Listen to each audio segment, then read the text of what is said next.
aquí en el libro de los Efesios estaremos viendo nuestro llamado a vivir en la grandeza de la vida cristiana.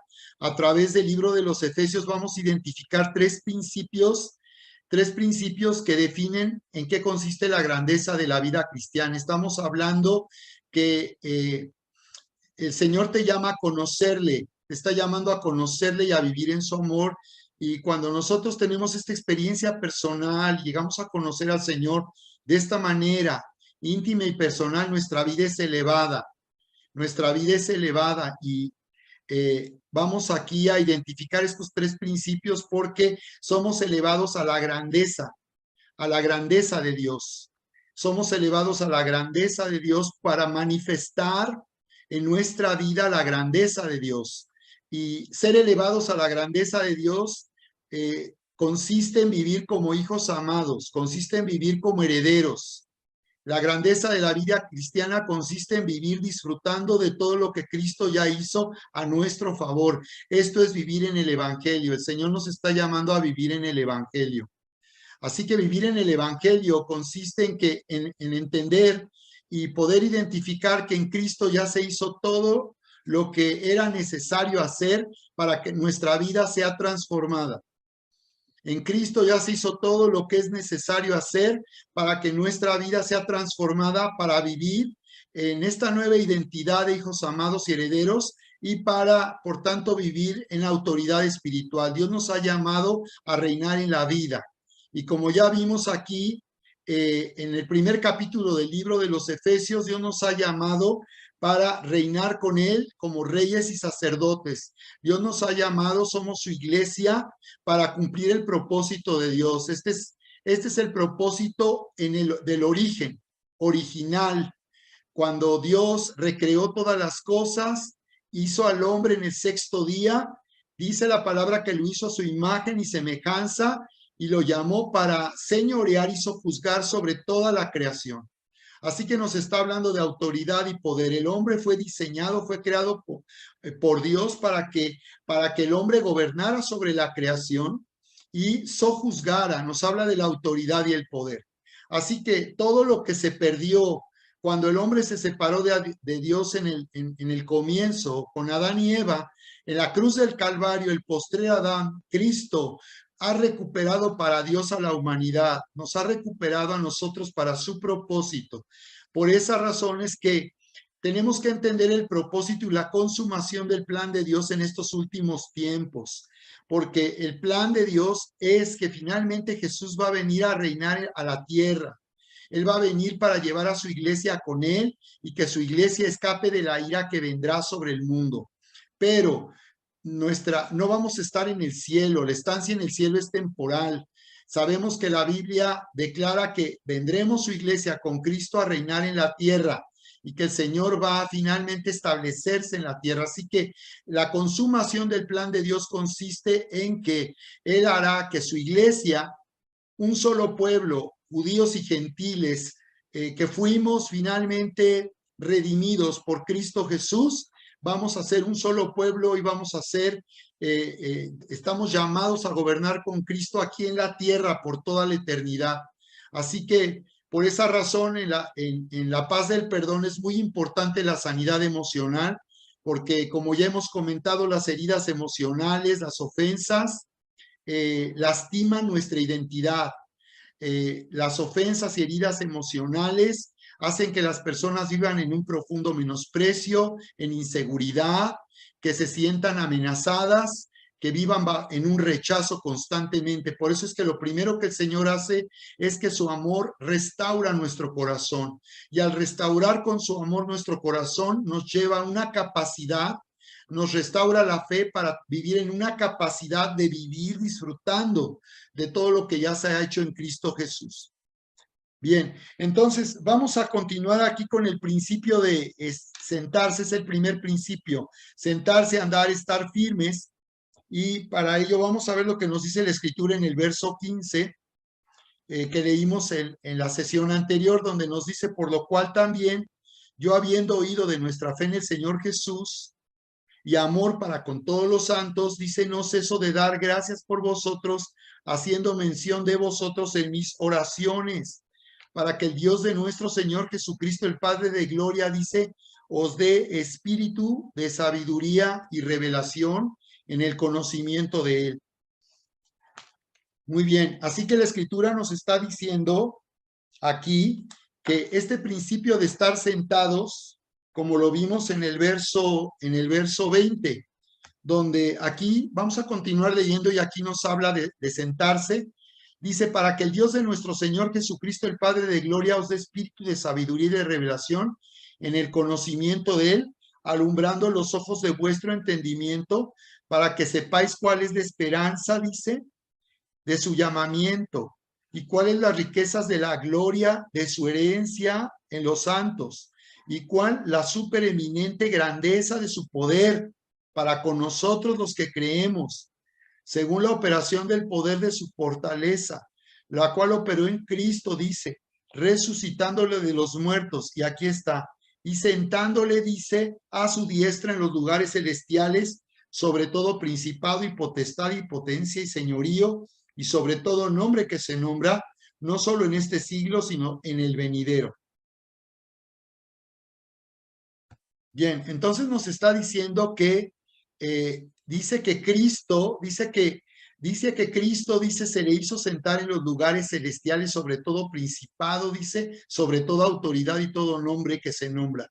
Observen aquí esta declaración muy importante. Nos está diciendo en primer lugar que Cristo, después de haber muerto en la cruz y después de haber resucitado, fue llevado al Padre y se le hizo sentar.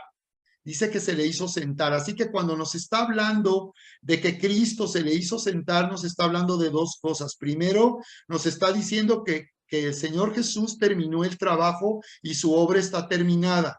En la cruz del Calvario, Él declaró, consumado es, todo ha sido consumado.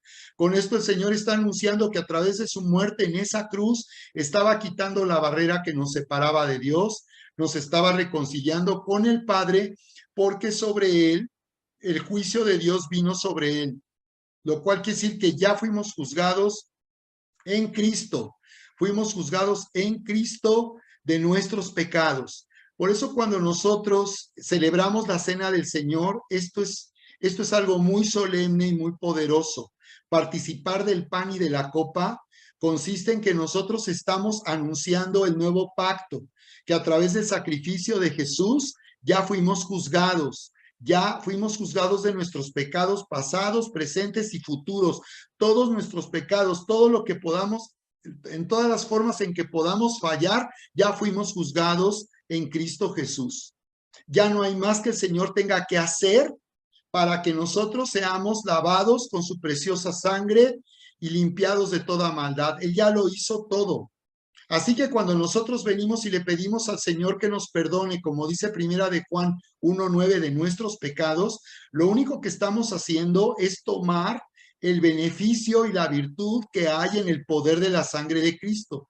Cuando nosotros confesamos nuestros pecados, lo que estamos haciendo es reconocer que ya fuimos juzgados por causa de esos pecados y que ya Cristo en la cruz ya dio el pago para que nosotros seamos perdonados.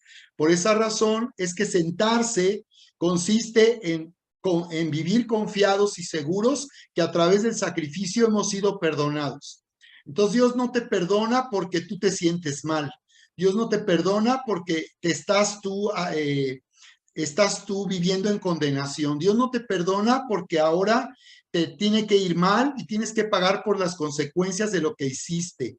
Eso no sería sentarse, eso significa confiar en nuestra propia justicia para que Dios nos perdone. Dios no necesita que tú sufras, que te vayas a la ruina o que tu vida sea destruida por tu pecado.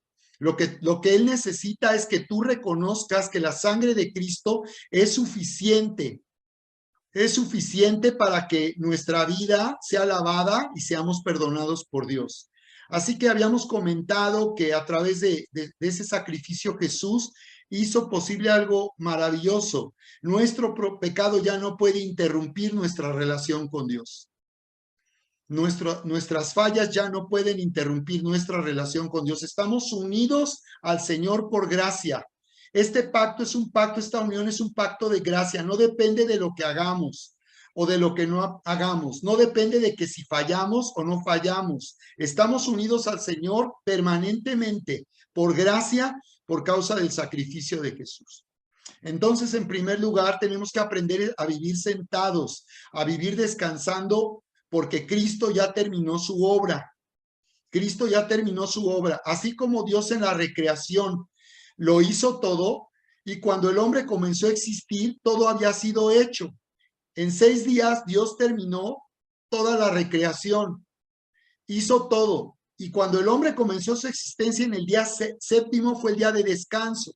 Cuando Dios terminó la obra de la recreación, entró en un descanso, lo cual quiere decir que Él había acabado su obra, como ya lo vimos en la sesión pasada. Dios acabó su obra, todo está terminado, es impresionante. Por eso aún dice que aún antes de la fundación del mundo, Cristo ya había sido ofrecido como cordero, que iba a ir a ser sacrificado por causa de los pecados del mundo. Dice que aún antes de la fundación del mundo. Esto es impresionante.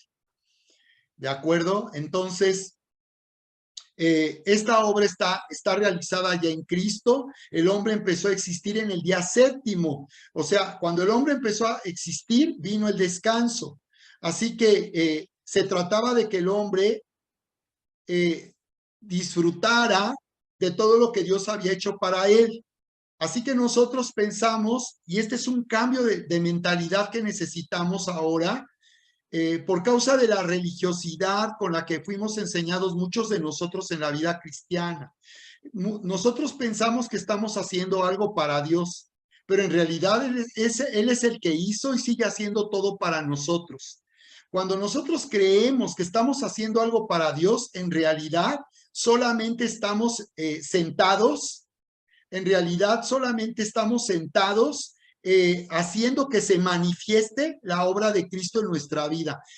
No es por nuestros méritos o nuestro esfuerzo que Dios se va a manifestar a nuestra vida. Es porque en realidad ya se hizo todo y nosotros estamos creyendo que esto ya se hizo a nuestro favor. Así que en primer lugar tenemos que aprender a vivir sentados en la justicia de Dios. La obra de Cristo está sostenida por la justicia de Dios. Romanos 5:1 dice, justificados pues por la fe, tenemos paz para con Dios por medio de Jesucristo. Dice lo siguiente Romanos 5:1, dice que hemos sido hechos justos. Justificado es la acción de hacer a alguien justo. Ser justificado es que alguien te hizo justo, no que tú te haces justo. Tú no te haces justo porque supuestamente no pecas. Todo el tiempo pecamos y aún los que creen que no pecan, pecan porque piensan que no han pecado. Wow, impresionante. Si tú lees primera de Juan 1:9, esto se los digo a los que creen que de verdad no pecan, porque ven pecados en otros y creen que ellos no pecan. Entonces, es un engaño esto. Y es un engaño con mucho orgullo, creer que tú puedes ver el pecado de otros cuando no puedes ver tu propio pecado. Entonces, mira, el Señor dice en primera de Juan, en el verso 8, si decimos que no tenemos pecado, nos engañamos. Si tú crees que no pecas, te estás engañando. Si tú crees que no haces cosas, que tú crees que eso es pecado, te estás engañando. Dice, si decimos que no tenemos pecado, nos engañamos a nosotros mismos y la verdad no está en nosotros. Y el verso 10 dice, si decimos que no hemos pecado, le hacemos a él mentiroso y su palabra no está en nosotros. Entonces, cuando alguien cree que no peca y que se está esforzando para no pecar y que esté evitando no pecar y hacer lo que otros hacen, o te comparas con otros y dices, no, yo no hago lo que tú harías, yo al contrario, no hago eso para nada, en realidad lo que está sucediendo es que tú estás en un engaño. Tú estás en un engaño, porque el que no puedas ver tu propio pecado, no, el que no puedas ver tu propio pecado y veas el pecado de otros, no quiere decir que tú no peques. Aún aquellos que creen que se están esforzando por vivir en santidad, están pecando. Porque la santidad no es un mérito personal. Por mucho que tú quieras no pecar, estás pecando. Por mucho que tú creas que estás viviendo en santidad, estás pecando. La santidad, así como nuestra salvación, es una obra de Cristo, no es mi obra. Entonces, aquí viene el espíritu de sabiduría y revelación. ¿Qué hacía Pablo? Después de que nos describe que hemos sido escogidos por Dios, ahí en Efesios capítulo 1, después de que el apóstol Pablo habla concluye que Cristo está sentado, dice, a la diestra en los lugares celestiales. Él antes ha explicado que alabando a Dios, que hemos sido escogidos, que hemos destinados a ser santos y sin mancha. Esto quiere decir que ya somos santos y sin mancha para Dios. No depende de si yo creo que no peco, no depende que yo evito pecar, sino que ya por causa de Cristo somos santos y sin mancha. Dios no nos ve como nosotros creemos que nos vemos, como que estamos pecando. Dios no nos ve así.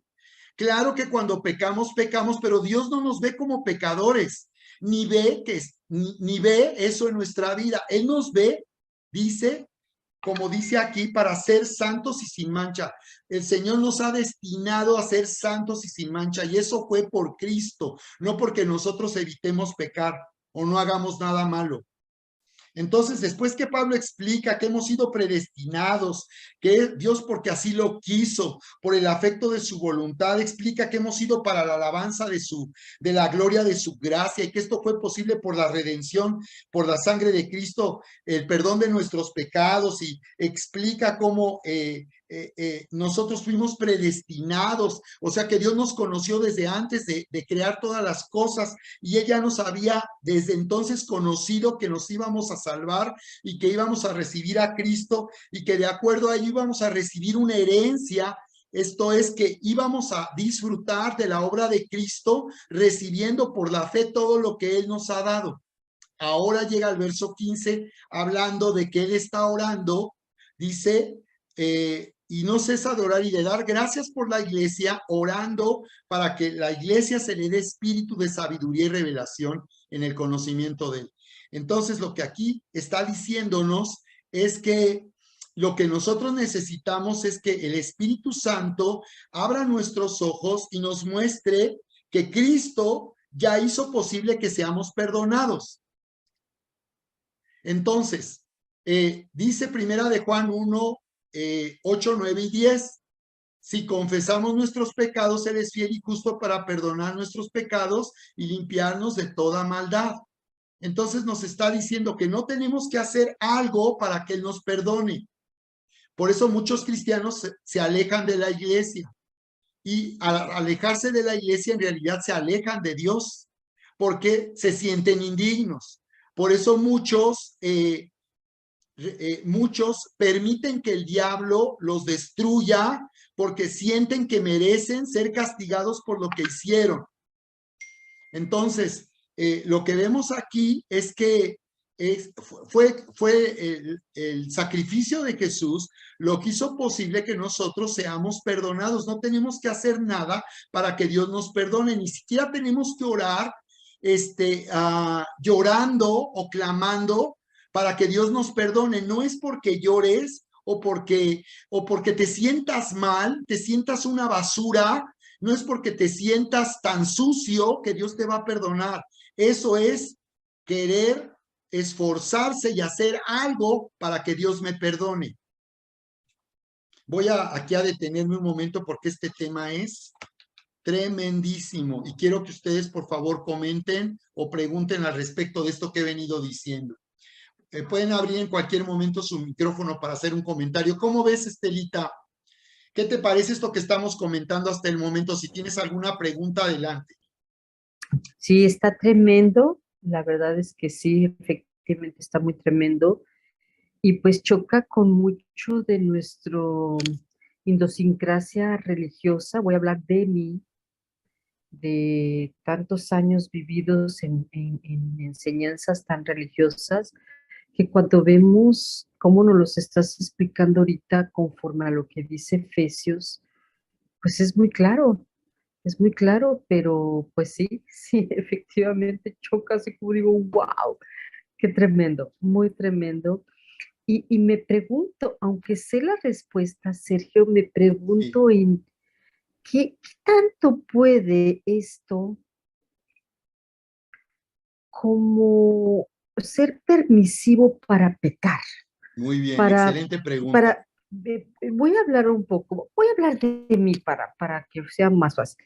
Pues bueno, pues el Señor ya me va a perdonar de todas, yo estoy perdonando, pues ahorita me va a entrar la onda, iba a decir 40, pero yo ya no tengo 40, la nueva, yo tengo un poquito más que los 40, pero me va a venir la segunda adolescencia de mujer. Y digo, ay, pues le voy a dar un rato a la, vuelvo a la hilacha. ¿Por qué no? Finalmente, pues ya Dios me perdonó. ¿Qué Ujú. me podrías decir a esto? Muy buena pregunta y quizás muchos la tengan y quieran hacer esa pregunta, ¿eh? Gracias, Estelita, por comentar.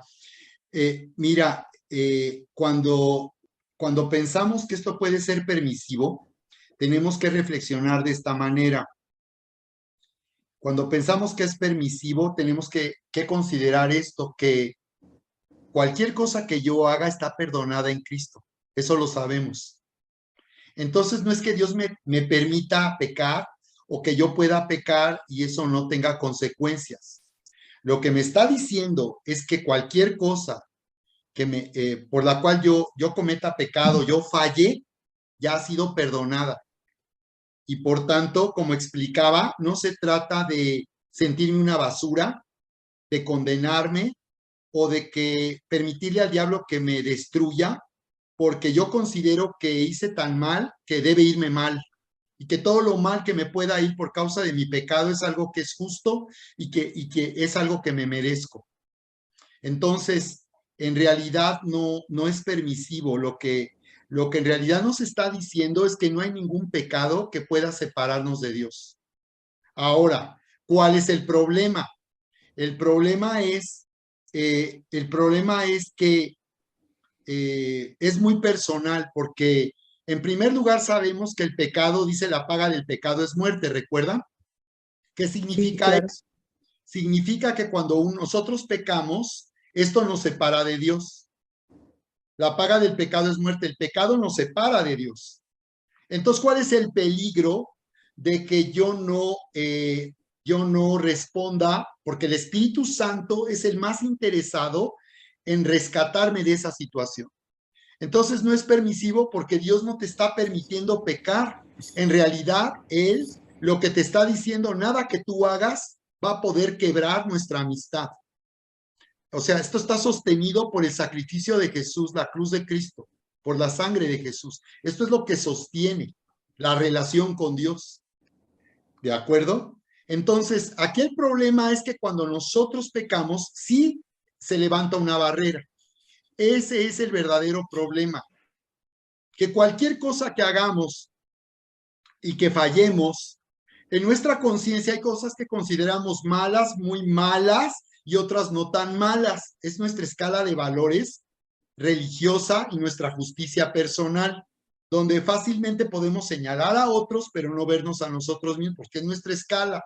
Y en esa escala siempre nos damos la razón y nos justificamos a nosotros mismos, ¿no? Entonces, aquí el verdadero problema, que ya también está solucionado de parte de Dios, es que cualquier pecado nos separa de Dios. Levanta una barrera y nos hace sentir lejos de Dios. No es porque Dios nos rechace por lo que hicimos, es porque nosotros como Adán nos escondemos de Dios y ahí nos quedamos en la medida en que no queremos reconocer lo que hicimos. Entonces, ahí es donde el Espíritu Santo viene a redarguir y hay una lucha porque yo por un lado sé que estoy mal, sabemos que estamos mal, no necesitamos que alguien venga a decírnoslo, sabemos que estamos mal. El problema es que no queremos abandonar en algún momento el pecado. Entonces el Espíritu Santo es el único que puede hacer eso posible. Por eso cuando alguien ora por nosotros, cuando estamos mal, y alguien ora por nosotros, lo que está haciendo es que el Espíritu Santo venga y Él finalmente pueda convencerme, porque es lo que Él hace. Él no me condena, Él me convence. Dice que me redarguye. Entonces, en el griego, la palabra redarguir es lo que hace un abogado para demostrar que alguien es culpable. Entonces, el Espíritu Santo, con misericordia, viene a convencernos que eso no es algo que sea bueno para nosotros, nos viene a convencer que estamos separados de Dios y viene a convencernos para que nosotros tomemos la decisión de volvernos a Dios. Entonces, en ese sentido no es permisivo porque ya todo está cubierto por la sangre de Cristo, pero el peligro de que yo me separe de Dios, me aleje de Dios, ese es el peligro. Ahí es donde entra que podamos endurecernos porque podemos volvernos duros de corazón por causa del pecado, es la advertencia que nos hace el Señor. Pero cuando yo sé que he fallado y de inmediato me siento mal y lo reconozco y voy y le pido perdón a Dios, eso es lo que el Espíritu Santo quiere que suceda de inmediato, que lo antes posible nosotros nos volvamos a Dios reconociendo que fallamos. Y cuando oramos y le pedimos perdón, lo único que estamos haciendo es tomar la paga de nuestro pecado, que es la sangre de Jesús. Por eso dice que Él nos limpia de todo pecado y nos lava de toda maldad. Ahora bien, lo que tú dices, bueno, entonces muchos se pueden confundir y decir, bueno, aunque yo esté mal, yo sé que el día que quiera regresar al Señor, Él me va a abrazar. Es que eso es cierto. Y ahí tenemos la historia del hijo pródigo, que cuando regresó el hijo arruinado, sucio, sintiéndose indigno, el padre lo abrazó. Entonces, eso va a suceder cada vez que alguien vuelva a Dios y se arrepiente y le pida perdón, Dios lo va a perdonar porque todo eso está cubierto por la sangre de Cristo. Entonces, aquí sentarse consiste en que yo no tengo que hacer algo para que Dios me perdone. No tengo que sufrir para que Dios me perdone. No tengo que, no, las personas que están cerca de mí no tienen derecho a juzgarme ni a descalificarme para que Dios me perdone. Échenle, péguenle al negro. No, ¿verdad? Sino se trata de que yo ponga mi confianza en el sacrificio de Jesús. Y entonces, poniendo yo mi confianza en el sacrificio de Jesús, ¿qué pasa ahí? Que bueno, yo entiendo que estoy mal, que cometí un error, pero que si yo lo reconozco, Dios me va a perdonar. Entonces aquí viene el tema del arrepentimiento. ¿Qué tan arrepentida está una persona que le pide perdón a Dios? Una persona que confiesa sus pecados, pues es una persona arrepentida. ¿Y por qué lo volvió a hacer? Porque es débil, porque en esa área está mal, pero cada vez que tú vayas al Señor y le pidas que te perdone, Él te va a perdonar. Él te va a perdonar. Entonces, aquí se trata de que yo no dependa de mi justicia. Ahora, el mayor problema no es cuando pecamos, es cuando creemos que no pecamos. Ese es el mayor problema. Porque como estamos viendo aquí, todos estamos pecando constantemente. Nada más que tú crees que no, porque tú ves en otros lo que te escandaliza o te parece algo que tú rechazarías o aborrecerías. Pero eso no existe que tú no estés pecando. Desde luego hay pecados que pueden causar más daño que otros, pero finalmente el pecado es pecado. Y es tan destructivo de una forma que de otra. Así que aquí el problema no es que tan grave sea el pecado es pecado. Aquí el problema entonces es que yo no responda al Espíritu Santo cuando el Espíritu Santo está luchando conmigo para unirme otra vez al Señor. Os dio vida a vosotros, que estabais muertos en vuestros delitos y pecados. Observa, estando muertos nos dio vida. Este es nuestro llamado y ahí nos colocó en Cristo. Dios nos puso en Cristo para darnos vida, nosotros que estábamos muertos. ¿Qué hicimos para que Él nos diera vida? No podíamos hacer nada. Dice que estábamos muertos en nuestros delitos y pecados. Dice, en los cuales anduvisteis en otro tiempo. Sí, en otro tiempo anduvimos, pero ahí es donde estuvimos muertos y ahí es donde el Señor nos dio vida. Y explica, Anduvimos en otro tiempo, dice, en nuestros delitos y pecados conforme a la corriente de este mundo, conforme al príncipe de la potestad del aire, el espíritu que ahora opera en los hijos de desobediencia. Aquí nos está explicando que el pecado nos hace vivir en desobediencia a Dios y por tanto estamos bajo la influencia del diablo, de Satanás. Por tanto, el diablo busca que nosotros pequemos. Y luego que pecamos, él nos habla para hacernos sentir sucios e indignos.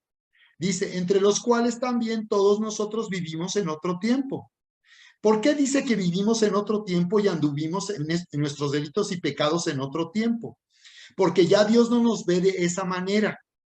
Ya no Dios, aunque nosotros estemos pecando en este tiempo ya como hijos de Dios, Él no nos ve de esa manera.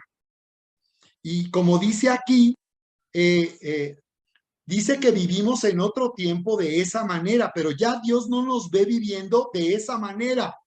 Para Él ya no somos pecadores, somos hijos amados y aunque seguimos pecando, lo que nos está mostrando es que para Él somos hijos y que eso no depende de si pecamos o no pecamos, si todo el tiempo pedimos perdón o no pedimos perdón, si alguien muere en pecado o no muere en pecado. Aquí está diciendo que somos hijos y que eso no está determinado por los pecados en los que vivimos en otro tiempo y que podamos cometer nuevamente ahora.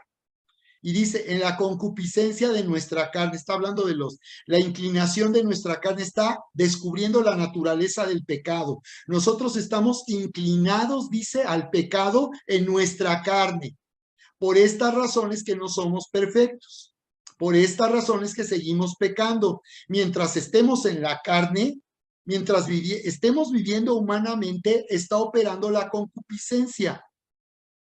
Entonces, por eso es tan poderosa la vida del Espíritu, porque cuando nosotros somos llenos del Espíritu, hacemos morir los deseos de la carne y las pasiones de la carne.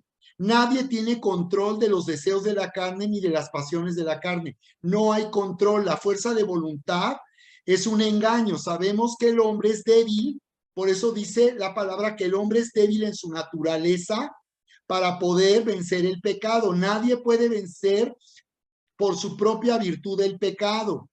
Entonces nos está mostrando que hay una concupiscencia, por eso es que no somos perfectos y estamos pecando, aunque creemos que son otros los que pecan, todos estamos pecando. Y no quiere decir que porque todos pecamos y todos estamos mal, no hay problema, todos pecamos. ¿Cuál es el problema? No hay nadie perfecto. Ese es un argumento para justificarse a sí mismo. El hecho de que todos estemos mal y todos pequemos, no quiere decir que esto me permite a mí pecar y considerar que no hay problema. El error que muchos están cometiendo es ese, diciendo, es que nadie es perfecto. Entonces lo que me estás diciendo es que como nadie es perfecto y todos pecamos, entonces no hay problema que tú estés pecando porque nadie puede dejar de pecar. ¿Te das cuenta? Entonces, aquí nos está diciendo que hasta que seamos redimidos y nuestro cuerpo sea transformado, cuando venga el Señor en el arrebatamiento, como hemos escuchado, que nuestros ojos, dice que seremos transformados en un abrir y cerrar de ojos. Nosotros los que vivimos, dice, seremos llevados con Él, dice, en el arrebatamiento, y los que murieron en Cristo resucitarán primero. Entonces tendremos un cuerpo en donde ya no habrá concupiscencia. Por eso es que Efesios habla de las arras del Espíritu. Antes de hablar del Espíritu de sabiduría y revelación y de la herencia, nos dice Efesios que hay una herencia y que las arras de nuestra herencia es el Espíritu Santo. Lo que nos está explicando es que los que tenemos el Espíritu Santo y hemos nacido de nuevo, tenemos un anticipo de toda nuestra herencia, que es esta redención de nuestros cuerpos. Todos los que tenemos a Cristo y hemos nacido de nuevo, ¿vamos a ser resucitados cuando muramos o vamos a ser transformados? Entonces aquí podemos ver la respuesta a la pregunta que nos hacías, Kaeri. Entonces, ¿qué pasa si alguien muere muere cometiendo pecados? ¿A poco esa persona se va a salvar? La respuesta es sí, claro que es salvo. Aquí la pregunta es si es salvo o no es salvo. Entonces, no es salvo porque no peque. no es salvo porque murió sin pecar. Eso crees tú. Eso crees tú. Tú crees que no vas a morir en pecado. Eso crees tú. Pero es que ya vimos que todo el tiempo estamos pecando. Entonces, si una persona es salva y ha nacido de nuevo, eso no va a cambiar por el hecho de que alguien peque y muera en pecado. Yo sé que esto que estoy diciendo es fuertísimo y que les puede hacer que salgan, que salgan volando de su silla, pero así es. Así es, nuestra salvación no está determinada porque no estamos pecando o hemos dejado de pecar. Nuestra salvación está determinada porque Cristo ya murió, ya pagó, porque Cristo nos hizo justos. Y ese estatus no cambia por causa de un pecado personal, o aun si alguien, como dice Kaeri, andaba en un pecado y muere, no se va a perder Kaeri, porque él es salvo. Cuando Dios dice que nos engañamos si decimos que no tenemos pecado o le hacemos el mentiroso porque decimos que no tenemos pecado, lo que nos está diciendo es que tenemos pecado, pero que si confesamos nuestros pecados, Él es fiel y justo para perdonar nuestros pecados y limpiarnos de toda maldad. ¿Qué nos está diciendo? Que mientras estemos aquí con vida, lo más importante para Dios es que el pecado no nos separe de Dios. Y que cuando vengamos a pedirle al Señor perdón por un pecado, estemos unidos al Señor y nuestra conciencia no nos acuse. Dice que mayor que nuestro corazón es Dios. ¿A qué se refiere? Que aunque tu conciencia te acuse, mayor que tu conciencia es Dios, porque Dios hizo que Cristo muriera en esa cruz para hacernos justos. Entonces, somos hijos porque nacimos de nuevo, porque fuimos perdonados, porque vivimos bajo la justicia de Dios, no bajo nuestra justicia. Así que dice, haciendo la voluntad de la carne y de los pensamientos, si éramos por naturaleza hijos de ira. Dice, pero Dios, observen el verso 4, pero Dios, que es rico en misericordia, por su gran amor que nos amó, aun estando nosotros muertos en pecados, nos dio vida. Observa, ¿qué hicimos nosotros para que Él nos diera vida juntamente con Cristo? Nada. Estábamos muertos en pecados, pero dice que estando muertos nos dio vida juntamente con Cristo. Y aquí nos lo pone entre paréntesis. Recuerden que por gracia somos salvos. Ahí está Kairi. Somos salvos por gracia, no por no pecar. No porque en el último momento creímos no haber pecado. No. Más bien es muy probable que cualquier falla cometamos el día que alguien se vaya a la presencia de Dios. Entonces, Cari, cuando alguien se vaya a la presencia de Dios, si andaba mal en su vida personal, fíjate que Dios no lo va a juzgar. El tribunal de Cristo no es para decirte, tú andabas en pecado oculto, yo sé lo que andabas haciendo y nadie se dio cuenta de lo que tú hacías y en esa te moriste. No, el tribunal de Cristo dice que es para ser recompensados porque ya fuimos juzgados con Cristo. Cuando nosotros celebramos la cena del Señor y tomamos el pan y la copa, estamos celebrando que ya en Cristo fuimos juzgados. Fuimos juzgados, no porque creemos que no pecamos. Fuimos juzgados creyendo que no pecamos y estamos pecando. Ya fuimos juzgados, familia. Discipulado, ya fuimos juzgados con Cristo. Esa es la gracia de Dios. Y juntamente, dice, con Él nos resucitó y asimismo nos hizo sentar en los lugares celestiales en Cristo, para mostrar en las edades venideras las abundantes riquezas de su gracia, en su bondad para con nosotros en Cristo Jesús, porque por gracia sois salvos, otra vez, por gracia. No porque no pecaste, no porque te moriste y no pecaste, por gracia sois salvos, dice, por medio de la fe. Y tampoco la fe es una virtud de ustedes, dice. Esto es un don de Dios, no es por obras para que nadie se gloríe. Entonces, estar sentado en la vida cristiana es dejar de hacer algo para jactarme de que yo no peco como otros. Entonces, es por fe, es porque yo estoy confiando en lo que Cristo hizo. Eso es estar sentado. Cuando una persona está dependiendo de lo que Cristo hizo, está viviendo sentado. Ahora quiero que identifiques todo lo que buscamos hacer para que Dios nos perdone y estar bien con Dios. Creemos que nosotros tenemos que hacer algo, pero estar sentados es en realidad estar seguros de que en Cristo yo he sido perdonado y soy justo, y ese es mi estatus. Ahí es donde Dios me puso en Cristo, sentado en los lugares celestiales. Dios no me baja de ese lugar porque cometí un pecado, nos estaría subiendo y bajando, subiendo y bajando. Entonces, la verdad es que sí, yo te aconsejo que cuando tú estés pecando constantemente le pidas perdón a Dios, porque lo que Dios quiere es que, aunque parece un engaño estar pidiendo perdón por el mismo pecado, lo que en realidad Dios está haciendo es que te mantiene unido a Él, porque mientras tú estés unido a Él, Él puede transformarte y hacerte que veas cómo tú puedes vencer cualquier debilidad y cualquier pecado. Ahora se los voy a poner al revés. Al revés es esto. Nosotros tenemos en nosotros ya una capacidad por Cristo de vivir en santidad. Ahora déjame hablar de esa forma en santidad. Nosotros ya elegimos vivir en santidad, pero finalmente, aunque elijamos vivir en santidad, podemos fallar en cualquier momento. Sí, sí podemos fallar.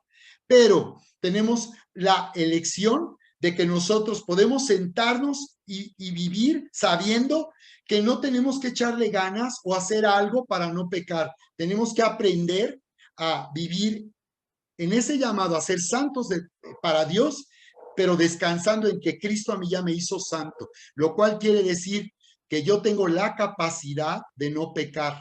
Pero no quiere decir que porque tenga la capacidad de no pecar, ya no voy a pecar. No, tengo la capacidad, pero todavía por causa de la concupiscencia de la carne, por causa de la debilidad de la carne, yo todavía puedo pecar porque no soy perfecto. Cuando Cristo venga y mi cuerpo sea transformado y los muertos resuciten en Cristo, yo seré perfecto porque mi cuerpo estará ya libre del pecado por completo. El pecado será historia en nuestra vida.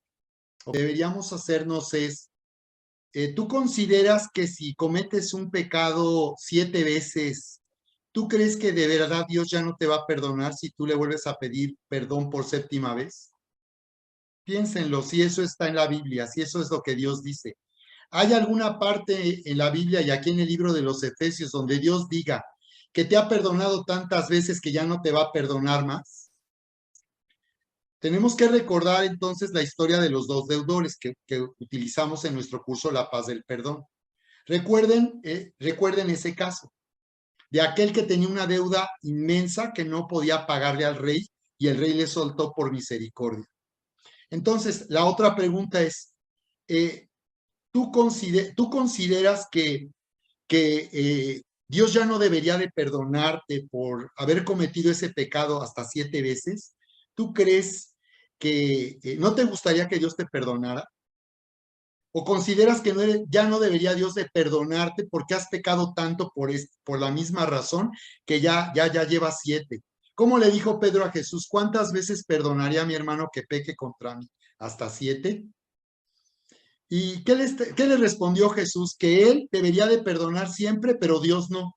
Él sí, pero Dios no. Porque le dijo 70 veces 7, ¿recuerdan? Tú debes de perdonar siempre. Dios no, porque son demasiadas 7 veces. Entonces, estas preguntas nos permiten que esta fue la revelación que yo recibí desde que nací en la vida, comencé en la vida cristiana. Dios me reveló el poder de la sangre de Cristo a mí. Por eso toda mi vida he enseñado y predicado de esta manera. A veces con más claridad o más intensidad, a veces de forma superficial, pero tengo esta revelación y lo que necesitamos, discipulado, es espíritu de sabiduría y revelación para que tú te des cuenta la grandeza de Dios, cómo Dios, el pecado, a él no arruinó sus planes. Porque entonces desde el principio Adán no hubiera tenido la oportunidad de ser salvado. Adán se hubiera ido directo al infierno. Entonces, fíjate qué impresionante. El pecado no arruinó los planes de Dios. Satanás no arruinó los planes de Dios. Sí, como dice Erika, muy bien, una vez perdonado por Dios, siempre perdonado. Muy bien, este es un lema clásico de la vida cristiana. Una vez perdonado, siempre perdonado. Entonces, exactamente, el pecado no puede arruinar los planes de Dios a tal punto que finalmente el pecado será historia en la humanidad, será historia. Cuando Él rescate nuestros cuerpos mortales y seamos libres en nuestro cuerpo de pecado, ya por fin seremos perfectos. Por fin seremos perfectos. El pecado nunca jamás podrá tener más poder que la sangre de Cristo. Por eso dice Romanos que donde sobreabundó el pecado, sobreabundó la gracia. Entre más pecado, más poder de la sangre de Cristo. No está siendo permisivo, está diciendo que no hay pecado que pueda ser más grande, más poderoso que la sangre de Jesús. Está diciendo que la sangre de Jesús es suficiente. ¿Ok? Marianita, ¿cómo ves? Me gustaría que nos dieras aquí algún comentario o pregunta. Sí, hola, buenas noches a todos. Pues yo Hola. hace rato había levantado mi mano porque tenía una duda, pero ya creo que ya la respondí. Y mi A ver, duda era, ¿cómo te la pues, respondiste? Dinos la duda y cómo te la respondiste. Eso está bueno. o sea, creo que más bien me la respondí con lo que estabas diciendo, pastor. Pero, a ver, tú dinos de tus propias palabras. Porque mi duda era cuando estabas hablando o leyendo esta parte de Efesios, ¿no? De como de nuestras concupiscencias y, o sea, de que la naturaleza, pues, humana, te lleva a equivocarte y a pecar una y otra vez. Y dijiste algo muy interesante como de la fuerza de voluntad, ¿no? Entonces, yo he pensado que, pues sí, ese es como el término que la gente usa comúnmente, pero que, o sea, a mí me entró la duda porque dije, pero si a nosotros nos dicen que uno de los frutos del espíritu, o bueno, no nos dicen, sino dice la Biblia, que uno de los frutos del espíritu es dominio propio, ¿no? Que en otra perspectiva creo que se puede traducir como la fuerza de voluntad, pero creo que a lo que entendí es que esta parte se refiere como a la antigua naturaleza, o sea, a bueno, más bien a la naturaleza meramente humana, sin que el espíritu intervenga. Y ya una vez que tenemos el espíritu, esa fue como me la respondí, creo, que con el espíritu es realmente el espíritu dentro de nosotros es lo que hace esta capacidad que no es una fuerza que venga de nosotros, sino es el poder de Dios mismo en nosotros, haciéndonos alejarnos de eso, ¿no? O dejar ciertas actitudes, ciertas costumbres, ciertas prácticas que, pues, a lo que podemos denominar pecado. Muy bien. Así es, Marianita, así es. Así que me gustaría llegar a una conclusión esta noche con la escritura que recordabas. Con Cristo estoy juntamente crucificado, ya no vivo yo, mas Cristo vive en mí. Y lo que vivo en la carne, lo vivo en la fe del Hijo de Dios, el cual me amó y se entregó a sí mismo por mí. Entonces nos está diciendo que con Cristo fuimos unidos, puestos en Cristo para ser unidos a Él en su muerte. Nos bautizamos para ser unidos a Cristo en su muerte. ¿Qué tenía yo que haber entendido en el acto del bautismo? Que Cristo ya me juzgó y ya morí juzgado por mis pecados. Ya morí juzgado por mis pecados. De una vez y por siempre. Como nos decía Erika, una vez perdonado, siempre perdonado. Es decir, nos unimos en el acto del bautismo a su muerte, lo cual quiere decir que ya fuimos juzgados. Ya fuimos juzgados, no de lo pasado, de lo presente y de lo futuro hasta el día en que vayamos con el Señor y nos vayamos de este mundo. Ya fuimos juzgados y ya se hizo juicio. Y ese juicio es la muerte, porque la paga del pecado es muerte. ¿Qué hizo el Señor al ponernos en Cristo? Él hizo que su juicio viniera sobre nosotros en Cristo y de esta manera ya morimos juzgados con Cristo. Por eso Cristo descendió a las partes más bajas de la tierra, porque aún Él fue al infierno llevando el juicio que a nosotros teníamos que haber sufrido. Entonces, con Cristo estoy juntamente crucificado, ya no vivo yo, mas Cristo vive en mí. Entonces, muy bien, aquí lo que tenemos que, en conclusión, considerar es que necesitamos activar la vida espiritual, ser llenos del Espíritu Santo, para que al ser llenos del Espíritu Santo, nosotros tengamos la capacidad, no en nuestra virtud, en nuestra fuerza de voluntad, como nos decía Marianita, no es nuestra fuerza de voluntad, sino una convicción de que ya no hay pecado que nos pueda derrotar, no hay pecado que nos pueda gobernar. Si eso sucede es porque lo permitimos. En todo caso, somos permisivos porque le permitimos al pecado reinar, pero el pecado ya no tiene poder para reinar. Jesús destruyó el poder del pecado en la cruz del Calvario. Ahora se trata de que yo viva en el poder del Espíritu que está sobre el pecado para que el pecado ya no gobierne mi vida. Y esta es una decisión. Así que yo elijo constantemente y decido cómo voy a vivir. No es que sea débil y peco, es que yo no elijo o no he decidido ser firme y ser libre del pecado que me asedia. ¿De acuerdo? Desde luego mi carne es débil y me puede hacer pecar una vez más, pero también tengo el poder del Espíritu Santo para que a través del Espíritu Santo reine en mi vida el poder de Dios. Cuando yo pido que el Señor reine en mi vida y reine en mi corazón, Él va a hacer reinar la justicia. Y entonces yo puedo permanecer libre, pero finalmente en algún momento algo puedo hacer que voy a pecar, puedo fallar. Así que sí creo que es mejor aceptar que nosotros creemos que no pecamos porque no hacemos lo que vemos que otros hacen.